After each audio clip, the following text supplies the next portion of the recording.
ಇಂದು ಕುಂದಾನಗರಿ ಬೆಳಗಾವಿಯಲ್ಲಿ ಕಾಂಗ್ರೆಸ್ ಸಮಾವೇಶ ನಡೆಯಲಿದೆ. ಜೈ ಬಾಪು, ಜೈ ಭೀಮ್, ಜೈ ಸಂವಿಧಾನ ಹೆಸರಿನಲ್ಲಿ ಕೈ ಶಕ್ತಿ ಪ್ರದರ್ಶನಕ್ಕೆ ಮುಂದಾಗಿದೆ. ಇಂದು ಕುಂದಾನಗರಿಯಲ್ಲಿ ಕಾಂಗ್ರೆಸ್ ಶಕ್ತಿ ಪ್ರದರ್ಶನಕ್ಕೆ ಸಕಲ ಸಿದ್ಧತೆಯನ್ನ ಮಾಡಿಕೊಂಡಿದೆ. ಜೈ ಬಾಪು, ಜೈ ಭೀಮ್, ಜೈ ಸಂವಿಧಾನ ಹೆಸರಿನಲ್ಲಿ ಕೈ ಸಮಾವೇಶ ನಡೆಯಲಿದೆ. ಬೆಳಗಾವಿ ಸಿಪಿಎಡ್ ಮೈದಾನದಲ್ಲಿ ಈ ಸಮಾವೇಶ ನಡೆಯಲಿದೆ.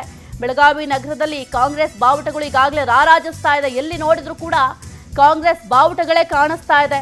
ಸರ್ಕಾರಿ ಪಕ್ಷದ ಕಾರ್ಯಕ್ರಮ ಪ್ರತ್ಯೇಕವಾಗಿ ಆಯೋಜನೆಯನ್ನ ಮಾಡಲಾಗಿದೆ.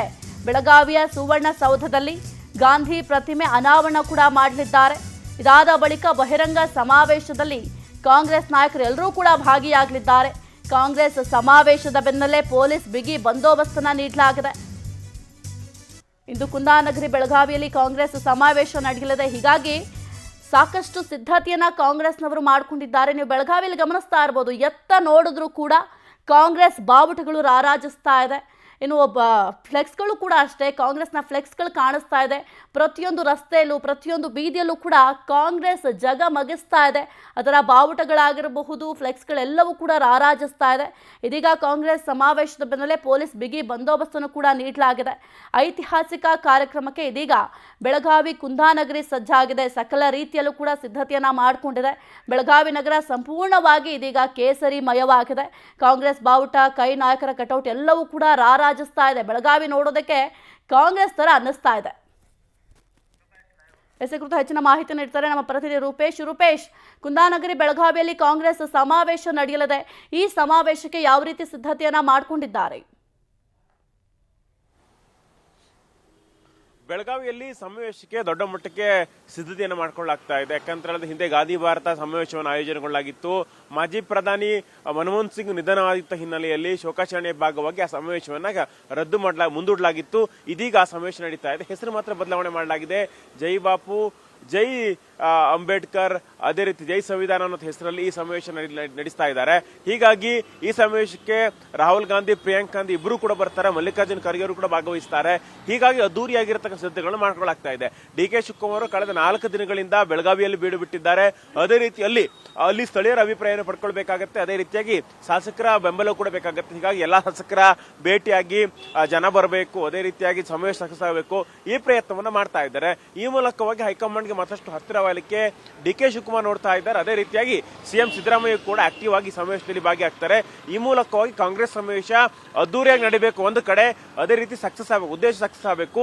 ಈ ಒಂದು ಸಂದೇಶವನ್ನು ರವಾನಿಸಲಿಕ್ಕೆ ಇಲ್ಲಿ ಸಮಾವೇಶವನ್ನ ಆಯೋಜನೆ ಮಾಡಲಾಗ್ತಾ ಇದೆ. ಅದೇ ರೀತಿ ಕಾಂಗ್ರೆಸ್ಗೆ ಯಾಕಂತ ಹೇಳಿದ್ರೆ 1924ರಲ್ಲಿ ಇದಕ್ಕೆ ಒಂದು ಗಾಂಧೀಜಿ ಈ ಒಂದು ಸಮಾವೇಶದಲ್ಲಿ ಭಾಗವಹಿಸಿದ್ರು ಬೆಳಗಾವಿಯಲ್ಲಿ. ಹೀಗಾಗಿ ಅದರ ಸ್ಮರಣಾರ್ಥ ಶತಮಾನೋತ್ಸವದ ಸಂಭ್ರಮದಲ್ಲಿದೆ. ಹೀಗಾಗಿ ಆ ಕಾರ್ಯಕ್ರಮ ಕೂಡ ನಡೀತಾ ಇದೆ. ಬೆಳಗ್ಗೆ ಗಾಂಧಿ ಪ್ರತಿಮೆ ಉದ್ಘಾಟನೆ ಆಗುತ್ತೆ. ಅದು ಕೂಡ ಸುವರ್ಣಸೌಧದ ಹಿಂಭಾಗದಲ್ಲಿ ಇರ್ತಕ್ಕಂಥ ಗಾಂಧಿ ಪ್ರತಿಮೆಯನ್ನು ಉದ್ಘಾಟನೆ ಮಾಡ್ತಾರೆ. ಎಐಸಿಸಿಯ ಹೈಕಮಾಂಡ್ ನಾಯಕರು ಬರ್ತಾರೆ. ಅದಾದ ಬಳಿಕ ಸಮಾವೇಶ ನಡೀತಾ. ಸಮಾವೇಶ 1 ಗಂಟೆ ಶುರುವಾಗಿ 4:04ವರೆಗೂ ಕೂಡ ಸಮಾವೇಶ ನಡೀತದೆ. ಒಟ್ಟಾರಾಗಿ ಆ ಭಾಗ ಯಾಕಂತ ಹೇಳಿದ್ರೆ ಇಲ್ಲಿ ಕಲ್ಯಾಣ ಕರ್ನಾಟಕ ಭಾಗ, ಅದೇ ರೀತಿಯಾಗಿ ಉತ್ತರ ಕರ್ನಾಟಕ ಭಾಗದ ಸಾಕಷ್ಟು ಜನರು ಈ ಒಂದು ಸಮಾವೇಶದಲ್ಲಿ ಭಾಗಿಯಾಗ್ತಾರೆ. ಈ ಮೂಲಕವಾಗಿ ದೊಡ್ಡ ಮಟ್ಟಕ್ಕೆ ಸರ್ಕಾರದ ಹೈಲೈಟ್ಸ್ಗಳು, ಅದೇ ರೀತಿ ಸಂವಿಧಾನದ ರಕ್ಷಣೆ, ಹಾಗೆ ಇಲ್ಲಿ ಗಾಂಧೀಜಿಯ ತತ್ವಗಳ ಸಾರುವ ಮೂಲಕವಾಗಿ ಕಾಂಗ್ರೆಸ್ ಒಂದು ರೀತಿಯಲ್ಲಿ ದೊಡ್ಡ ಮಟ್ಟಕ್ಕೆ ಇಂಪ್ಯಾಕ್ಟ್ ಮಾಡಬೇಕು, ಅದು ಕೂಡ ಉತ್ತರ ಕರ್ನಾಟಕದಲ್ಲಿ ಇಂಪ್ಯಾಕ್ಟ್ ಮಾಡಬೇಕು ಅಂತೇಳಿ ಈ ಸಮಾವೇಶನ ಮಾಡ್ತಾ ಇದೆ. ಇದಕ್ಕೆ ಸಿದ್ಧತೆಗಳ ಪರಿಶೀಲನೆ ಡಿ.ಕೆ. ಶಿವಕುಮಾರ್ ಸೇರಿದಂತೆ ಹಲವಾರು ನಾಯಕರು ಮಾಡಿದ್ದಾರೆ. ಈ ಮೂಲಕವಾಗಿ ಕಾರ್ಯಕ್ರಮ ಸಕ್ಸಸ್ ಆಗಬೇಕು, ಆ ಪ್ರಯತ್ನವನ್ನು ಮಾಡಲಾಗ್ತಾ ಇದೆ. ಸಾಹಿತ್ಯ. Okay Rupesh, please be on hold. Yes, DCM ಡಿಕೆಶಿಗೆ ಮೈಲೇಜ್ ಕೊಡುತ್ತಾ ಈ ಬೆಳಗಾವಿ ಕಾರ್ಯಕ್ರಮ ಎಂಬ ಪ್ರಶ್ನೆ ಮೂಡ್ತಾ ಇದೆ. ಯಾಕಂತಂದ್ರೆ ಈ ಕಾರ್ಯಕ್ರಮ ಯಶಸ್ವಿ ಮಾಡಲೇಬೇಕು ಅಂತ ಡಿ.ಕೆ. ಶಿವಕುಮಾರ್ ಟೊಂಕ ಕಟ್ಟಿ ನಿಂತಿದ್ದಾರೆ.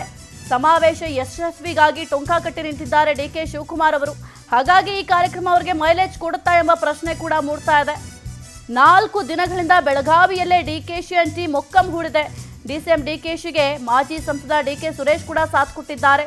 ಸತೀಶ್ ಜಾರಕಿಹೊಳಿ ಬೆಂಬಲಿಗರ ನಿವಾಸಕ್ಕೂ ಕೂಡ ಖುದ್ದು ಭೇಟಿಯನ್ನ ಕೊಟ್ಟಿದ್ದಾರೆ.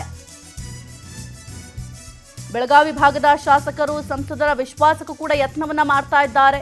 ರಾಷ್ಟ್ರ ಮಟ್ಟದ ಕಾರ್ಯಕ್ರಮ ಸಕ್ಸಸ್ ಮಾಡಲು ಕಾಳಜಿಯನ್ನ ವಹಿಸಿದ್ದಾರೆ. ಈ ಮೂಲಕ ಹೈಕಮಾಂಡ್ ಕೃಪಾ ಕಟಾಕ್ಷವನ್ನ ಪಡೆಯಲು ಒಂದು ಕಡೆ ಡಿಸಿಎಂ ಡಿಕೆ ಶಿವಕುಮಾರ್ ಅವರು ಪ್ರಯತ್ನವನ್ನ ಪಡ್ತಾ ಇದ್ದಾರೆ.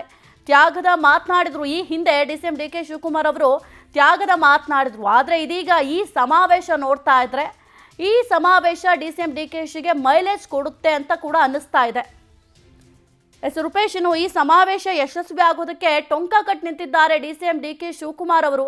ಇದೀಗ ಈ ಸಮಾವೇಶ ಅವರಿಗೆ ಒಂದು ರಾಜಕೀಯ ಮೈಲೇಜ್ ಕೊಡುತ್ತಾ ಅಂತ? ನಿಜ ಸಾಹಿತ್ಯ. ಯಾಕಂತ ಹೇಳಿದ್ರೆ ಸಮಾವೇಶದ ಒಂದು ಯಶಸ್ಸು ಎಲ್ಲವೂ ಕೂಡ ನಾಯಕರಿಗೆ ನಾಯಕತ್ವಕ್ಕೆ ಒಂದಿಷ್ಟು ಕ್ರೆಡಿಟ್ ಅನ್ನು ತಂದುಕೊಡುತ್ತೆ. ಹೈಕಮಾಂಡ್ ಮಟ್ಟದಲ್ಲಿ ಒಂದಿಷ್ಟು ಟಾಸ್ಕ್ ಅನ್ನು ವಹಿಸಿಕೊಂಡಾಗ ಆ ಟಾಸ್ಕ್ ಅನ್ನು ಕಂಪ್ಲೀಟ್ ಮಾಡ್ಕೊಂಡ್ರೆ ಹೈಕಮಾಂಡ್ ಕೃಪಾ ಕಟಾಕ್ಷ ಅದೇ ರೀತಿ ಮೈಲೇಜ್ ಅಂತೂ ನಿಜಕ್ಕೂ ಕೂಡ ಸಿಗುತ್ತೆ. ಅದೇ ರೀತಿಯಾಗಿ ಯಾಕಂತ ಹೇಳಿದ್ರೆ ಹಿಂದೆ ಇಲ್ಲಿ ಕಳೆದ ತಿಂಗಳು ಯಾವ ರೀತಿಯಾಗಿ ಸಮಾವೇಶಕ್ಕೆ ಸಿದ್ಧತೆ ಆಗಿತ್ತು, ಅದಾದ ಬಳಿಕ ರದ್ದಾಗಿದ್ದು ಗೊತ್ತಾಯಿದೆ. ಹಾಗಾಗಿ ಒಂದಿಷ್ಟು ಪ್ರಾಂಪ್ಟ್ ಆಗಿರ್ತಕ್ಕಂಥ ತಯಾರಿ ಕಳೆದ ಒಂದು ಕೆಲ ದಿನಗಳ ಹಿಂದೆಯೂ ಕೂಡ ನಡೆದಿತ್ತು.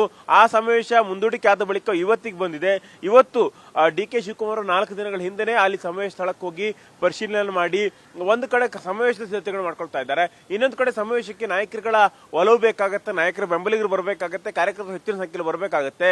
ಹೀಗಾಗಿ ಬೆಳಗಾವಿ ಯಾರೆಲ್ಲ ಮುನಿಸುಗಳಿದೆ, ಏನೆಲ್ಲ ಸಮಸ್ಯೆಗಳಿದೆ ಎಲ್ಲರನ್ನೂ ಕೂಡ ಬಗೆಹರಿಸಿಕೊಂಡು ಖುದ್ದು ಸತೀಶ್ ಜಾರಕಿಹೊಳಿ ಅವರ ಬೆಂಬಲಿಗರನ್ನು ಕೂಡ ಭೇಟಿಯಾಗಿ ಮನವಿಯನ್ನು ಮಾಡಿಕೊಂಡು ಸಮಾವೇಶ ಸಕ್ಸಸ್ ಆಗಬೇಕು, ಇಲ್ಲಿ ಯಾವುದೇ ರೀತಿಯಾಗಿರ್ತಕ್ಕ ವೈಯಕ್ತಿಕವಾಗಿರ್ತಕ್ಕ ರಾಜಕಾರಣ ಇಲ್ಲವೇ ಇಲ್ಲ ಅಂತೇಳಿ ಸಂದೇಶವನ್ನು ಸಾರಿ ಬಂದಿದ್ದಾರೆ. ಈ ಮೂಲಕವಾಗಿ ಬೆಳಗಾವಿಯಲ್ಲಿ ಒಂದು ಎಷ್ಟು ಪಂಗಡಗಳಿದೆ, ಬಣಗಳಿದೆ ಅನ್ನುವಂಥ ಚರ್ಚೆಗಳಿತ್ತಲ್ಲ, ಇದೆಲ್ಲವನ್ನೂ ಕೂಡ ತೊಡೆದು ಹಾಕುವ ಪ್ರಯತ್ನವನ್ನ DK ಶಿವಕುಮಾರ್ ಮಾಡಿದ್ದಾರೆ. ಈ ಮೂಲಕವಾಗಿ ಯಾಕಂತ ಹೇಳಿದ್ರೆ ಒಂದು ಸಮಾವೇಶ ಸಕ್ಸಸ್ ಆಗಿದೆ ಅಂತ ಹೇಳಿದ್ರೆ ಇದಕ್ಕೆ ಕಾರಣ DK ಶಿವಕುಮಾರ್ ಅವರು. ಅದೇ ರೀತಿಯಾಗಿ CM ಸಿದ್ದರಾಮಯ್ಯನವರ ಬಲ ಕಾರಣ ಅನ್ನೋ ಸಂದೇಶವನ್ನ ರವಾನಿಸಬೇಕು ಅನ್ನೋಂಥದ್ದು ಒಂದಿಷ್ಟು ಚಿಂತನೆಗಳು. ಹೀಗಾಗಿ DK ಶಿವಕುಮಾರ್ಗೆ ಈ ಸಮಾವೇಶ ಅತಿ ಹೆಚ್ಚು ಮೈಲೇಜ್ ತಂದ್ಕೊಡ್ಬಹುದಂತ ಲೆಕ್ಕಾಚಾರಗಳು ಒಂದಿಷ್ಟು ಬೆಳಗಾವಿಯಲ್ಲಿ ಹಾಕೊಳ್ಳಾಗ್ತಾ ಇದೆ. ಕಾರಣ ಇಷ್ಟೇ, ಈ ಸಮಾವೇಶ ಸಕ್ಸಸ್ ಆದ್ರೆ ಹೈಕಮಾಂಡ್ ಕೃಪಕಟಾಕ್ಷ DK ಶಿವಕುಮಾರ್ ಅವರಿಗೆ ಸಿಗುವಂತ ಸಾಧ್ಯತೆಗಳಿರುತ್ತೆ. ಯಾಕಂತೇಳಿ ಕಳೆದ 4 ದಿನಗಳ ತಯಾರಿಯಲ್ಲಿದ್ದಾರೆ. ಒಂದಿಷ್ಟು ನಾಯಕರ ಭಿನ್ನಮತವನ್ನು ಕೂಡ ಶಮನಕ್ಕೆ ಮಾಡುವಂತ ಕೆಲಸವನ್ನು ಮಾಡಿದ್ದಾರೆ. ಜನರನ್ನು ಸೆಳೆಬೇಕಾದ್ರೆ ಬೆಂಗಳೂರಿನಲ್ಲಿ ಮೀಟಿಂಗ್ ಮಾಡಿದ್ರು, 2 ಮೀಟಿಂಗ್ ಅನ್ನು ಮಾಡಿದ್ರು, ಪದಾಧಿಕಾರಿಗಳ ಮೀಟಿಂಗ್ ಮಾಡಿದ್ರು, ಬೆಳಗಾವಿಯಲ್ಲಿ ಸಭೆಯನ್ನು ಮಾಡಿದ್ರು. ಎಲ್ಲಾ ಸಭೆಯ ಫಲವಾಗಿ ಒಂದು ಸಮಾವೇಶ ನಡೀತಾ ಇರೋ ಸಂದೇಶವನ್ನು ಕೊಡ್ತಾ ಇದ್ದಾರೆ. ಈ ಮೂಲಕವಾಗಿ ಹೈಕಮಾಂಡ್ ಬಲವನ್ನು ಕೂಡ DK ಶಿವಕುಮಾರ್ ಗಿಟ್ಟಿಸಿಕೊಳ್ತಾ ಇದ್ದಾರೆ. ಅದೇ ರೀತಿ DK ಶಿವಕುಮಾರ್ ನಿನ್ನೆ ತ್ಯಾಗದ ಮಾತುಗಳು ನಾಡಿದ್ದಾರೆ. ಯಾಕಂತ ಹೇಳಿದ್ರೆ ಈಗಾಗಲೇ ಸಾಕಷ್ಟು ತ್ಯಾಗವನ್ನ ಮಾಡಿದ್ದೇನೆ ಅಂತ ಹೇಳಿ. ಈ ಮೂಲಕವಾಗಿ ಹೈಕಮಾಂಡ್ ಯಾಕಂತ ಹೇಳಿದ್ರೆ ತ್ಯಾಗ ಯಾವಾಗ ಮಾಡ್ತಾರೆ ಅಂತ ಹೇಳಿ ಪ್ರಬಲವಾಗಿದ್ದಾಗ ನನಗೆ ಆ ಒಂದು ಹುದ್ದೆ ಸಿಗ್ಬೇಕಾಗಿತ್ತು, ಸಿಕ್ಕಿಲ್ಲ ಅಂದಾಗ ಮಾತ್ರ ತ್ಯಾಗ ಮಾಡ್ಲಿಕ್ಕೆ ಸಾಧ್ಯ. ನಂತರ ಹುದ್ದೆನೇ ಇಲ್ಲ ಅಂತ ಹೇಳಿದ್ರೆ ತ್ಯಾಗ ಮಾಡ್ಲಿಕ್ಕೆ ಸಾಧ್ಯ ಆಗೋದಿಲ್ಲ.